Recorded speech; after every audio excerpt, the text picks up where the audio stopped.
நீங்கள் பார்த்துக் கொண்டிருப்பது உங்கள் விஜய். பார்த்த ஞாபகம் இல்லையோ, இதுல ஒரு துக்கம், ஒரு ஏக்கம், ஒரு லாங்கிங் இருக்கு. ஜெசிகாக்கு நார்மலா இந்த மாதிரி சாங்ஸ் ஈஸி. ஏன்னா அவளுடைய இன்னேட் நேச்சர், என்னோட வாய்ஸோடைய டெக்ஸ்டரோட இந்த சேட்னஸ் நல்லா மேட்ச் ஆகுது. ஸோ சாங் கண்டிப்பா சக்சஸ்ஃபுல்லா இருக்கும்.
ஜெசிகா எம்எஸ்வி ஐயாவோட ஐகானிக் சாங்ஸில் ஒன்று அப்படின்னு சொல்லலாம். சமீபத்தில் கூட தலை படம் ஒன்று வந்து இருந்துச்சு, அசல் அப்படின்னு. அந்த படத்தில் வந்து ஒரு பாட்டில் இதை இன்சர்ட் பண்ணியிருப்பாங்க, இன்னும் கொஞ்சம் பூஸ்ட் கொடுக்கணும்னு. அப்படி ஒரு அழகான வெரி பியூட்டிஃபுல் சாங்.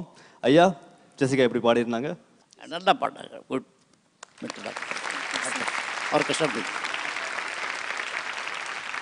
மனோ சார், என்ன சொல்கிறது, இந்த பாட்டு அண்ணன் பக்கத்தில் உட்காரும்போது ஒவ்வொரு நிமிஷமும் எங்களுக்கு அதிர்ச்சியாக தான் இருக்கும்.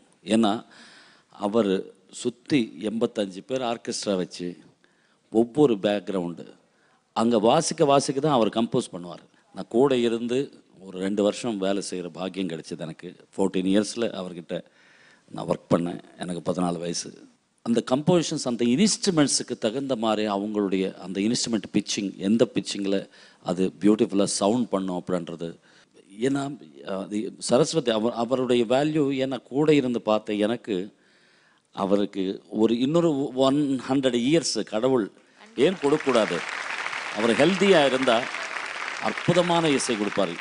என்ன இன்டர்லூட்ஸு, என்ன பேக்ரவுண்ட்ஸு, என்ன வாய்ஸ், அந்த ஸ்ட்ரக்சர், ஒவ்வொரு சிங்கரையும் அப்போ அவங்களுக்கு எந்த சிங்கரை இந்த பாட்டு பாடினா நல்லா இருக்குன்னு சொல்லிட்டு அந்த மேதைகள் போட்ட வழி தான் மற்றவங்க எல்லாம் ட்ராவல் பண்ணிகிட்ருக்காங்க. அவரை முன்னாடி கனடாலேருந்து வந்து ஜெசிகா இந்த மேடையில் நின்று பாடினதே நீ வந்து வின்னர். இதுக்கு மேலே என்ன வேணும்? பிளெஸ்ஸிங். ரொம்ப நல்லா பாடினேன். Keep it up. Thank you sir. Thank you மனோசா. சித்ராம்மா. ஜெசிகா மேம் ரொம்ப நல்ல பாடல்.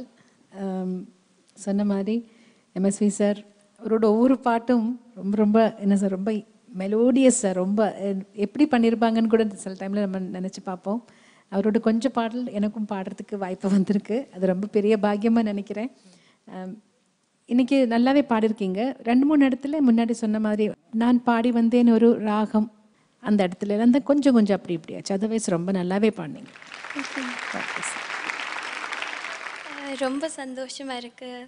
எம்எஸ்வி சார் இந்த பாடல் எல்லாம் ரொம்ப பிடிக்கும். திஸ் இஸ் இன்னும் ஒரு பிளஸ்ஸிங், சூப்பர் சிங்கர் எனக்கு தந்த blessing. So thank you Jessica. So sweet. ரொம்ப அழகாக சொன்னீங்க சார்.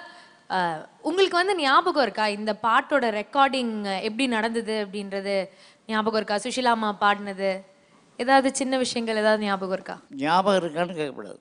ஞாபகம் இருக்கு. மறக்க முடியாத பாடல்கள். என்ன ஆச்சுன்னு சொல்லுங்க. இல்லை கேளுங்க. 9 மணிக்கு கால் ஷீட்டுக்கு வரும்போது நானும் ஆர்கெஸ்ட்ராவுக்கும் வெறும் கையோடு தான் வருவோம். அப்போ யார் என்ன பாட்டு பாட போகிறா, என்ன வார்த்தை, என்ன மெட்டீரியல் யாருக்குமே தெரியாது. ஹோம்ஒர்க்கே இல்லை, யாருக்குமே தெரியாது சத்தியமாக. அங்கே வந்து ஸ்பாட்டில் கம்போஸ் பண்ணுவாங்க. கம்போஸ் பண்ணுறதை விட என் கூட இருந்து வேலை செய்கிறவங்க அந்த 3 hours 2 hours சுத்தமாக வாசிப்பாங்க. கம்போஸ் பண்ணி கஷ்டம் எடுத்து டைம் எடுத்து பண்ணதெல்லாம் சும்மா போய் ஸ்பாட்டில் அப்படியே வரணும். அதுதான் மியூசிக், அதான் பாட்டு. சூப்பர். அதுதான் வாய்ஸ் இருக்குங்க. அப்படி நீங்கள் போட்ட ஒரு மெட்டை 40-50 வருடங்களுக்கு கழிச்சு இப்போ ஒரு புது படத்தில் மறுபடியும் ரீமிக்ஸ் பண்ணி கேட்கும்போது உங்களுக்கு எப்படி இருக்கு ஐயா? கண்டிப்பாக ஞாபகம் வரும், வரமாட்டேன்னு சொல்ல முடியாது. பட் அவங்களுக்கு அதை வந்து எடுத்து போடணுங்கிற ஆசை கொடுத்தது அந்த பாடல் தான். அது நான் பேசுகிறோம். அது அந்த பாட்டு பார்த்த ஞாபகம் இல்லையோன்னு, கேட்ட ஞாபகம் இல்லையோன்னு பாட்டு. Thank you sir, thank you. ஸோ நிறைய விஷயங்கள் நம்ம வந்து சாரோட பேசிக்க போகிறோம். அது மட்டும் இல்லாமல் பசங்களும் வந்து ரொம்ப எக்ஸைட்டடாக நம்ம எம்எஸ்வி சார் முன்னாடி பாட போகிறாங்க. Thank you so much Jessica. நீங்கள் ரொம்ப நல்லா பெர்ஃபார்ம் பண்ணீங்க. அடுத்த ரவுண்ட்லேயும் சூப்பராக பெர்ஃபார்ம் பண்ணும். Yes, thank you. நீங்கள் போய் உங்கள் இடத்துல உட்காந்துக்கலாம்.